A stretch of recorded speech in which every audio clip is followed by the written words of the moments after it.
If in 2015, the 10-year anniversary of Israel's withdrawal from the Gaza Strip was marked with solemnity by some parts of society and controversy by others, today, a decade on, the legacy of the decision has been upended by October the 7th. Part of correcting the mistake, of the recognition of the mistaken conception that brought upon us October the 7th and brought upon us the deportation, is to return back home to Gush Katif.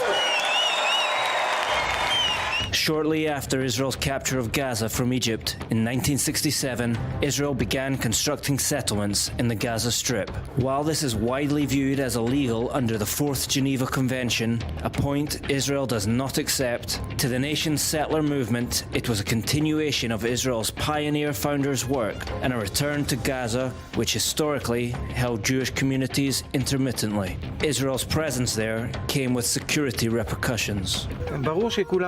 Of course, everyone has fears, and I have fears too. When I drive my car, I never know if I will have a bullet or a rocket fired at me or something else. These things have happened. My neighbor was murdered, and many people have been killed. By 2005, 8,000 plus Israeli citizens lived in the Gaza Strip, in the main blocks of settlements in southern Gaza, Gush Katif, and in Nisanit in the north. My name is Anita Tucker, and I lived in a place in Gaza for 30 years. That's what people usually react. For 30 years, I had children that were born there and grandchildren that were born there, and I really had hoped that I would have great-grandchildren that would be born there. I have great-grandchildren now, but I still hope that I will have great-grandchildren, God willing, that will be born there. Having immigrated to Israel from the US in 1969, Toker's family settled in Gaza as part of a farming community pushed by the Ministry of Agriculture. The freedom and space her children enjoyed there cemented their decision to make it home, she says. We moved there in 1976, in June 1976, and there was no place to live in. No, we were supposed to do farming in greenhouses for tomatoes to export to the States, but there was nothing up there yet. So meantime, 9 families and 2 bachelors were living in an army outpost. While it's hard to imagine today, Toker says relations between the Israeli settlers and Gazans were at times good.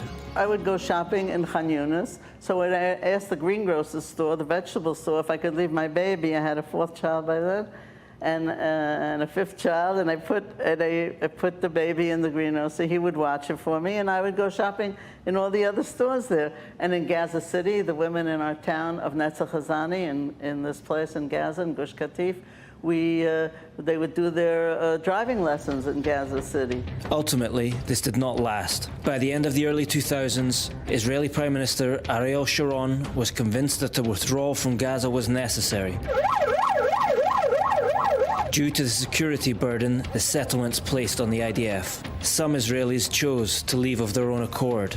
Others did not. We were standing in front of that gate now on that day, and there were 1,000 of our IDF soldiers marching to the gate of our town. They're marching down towards the gate, and the kids put this huge sign on the fence on the gate, and it said, "In Netzach Hazani, we believe in God in full faith." That's the only thing they wrote on the thing. And they hoped maybe there would be one soldier that would have a hard time knocking down the gate. We sang Hatikva, the national anthem, and songs of faith, and then everybody burst into tears because the kids put these huge wagons, garbage wagons, and they put in wood and they put in kerosene, and they set the wagons afire, and the flames were going up so high and the smoke was going even higher, and the feeling of destruction was like a horrible feeling. Toker hopes to return with her family to the Gaza Strip. Since 2005, this sentiment was common among many of the former Gazan settlers, but it sat outside the mainstream of Israeli policy thinking. October the 7th changed this. And the terrorists, which we gave them their land unilaterally without preconditions, they returned to us with death and destruction completely. And the only way to prevent that from happening again is to return the entire strip to Jewish sovereignty.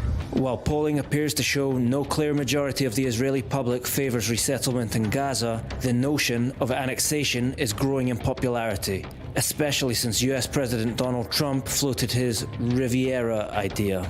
far-right parties and members of Prime Minister Benjamin Netanyahu's Likud party advocate for resettlement, though Netanyahu has not endorsed the policy. We want a security belt, but right next to our border, but we don't want to stay in Gaza. That's not our purpose. At least not my purpose, and I openly state, including to those who disagree with me. And many of those pushing most strongly for a return to Gaza are at the heart of Israel's West Bank settlement project. We have a plan, and you can see, if you want, I can show you a map showing it, of establishing towns and communities in the entire Gaza Strip. Weiss was an early advocate of Jewish settlement in the West Bank, moving there 50 years ago. We speak to her from her home, near the Palestinian city of Nablus. A full-scale plan for making Gaza area Jewish, including the Riviera, but not just Riviera, University, and two big sections of neighborhoods, one more closer to Ashkelon, one closer to Egypt.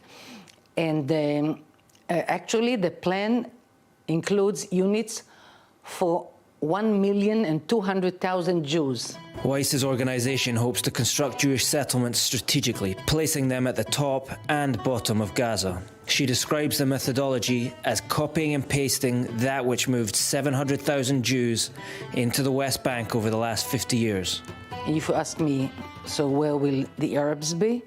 The Arabs of Gaza will not remain in Gaza. On the 7th of October, it was the end of Gaza as an Arab place. That was the end. The massacre of the 7th of October ended a chapter and reopened the Jewish chapter. As has been the case in the West Bank, the Israeli state will support Jewish settlement in Gaza, even if individuals lead the way, Weiss says. I know how it is in Israel all over. It's the will of the individual idealists, and then the government, when the government sees that there is a real will and stubbornness and persistence, then we get support. This is how it happened here. In my opinion, the same thing will take place in Gaza. All the Jazeera narrative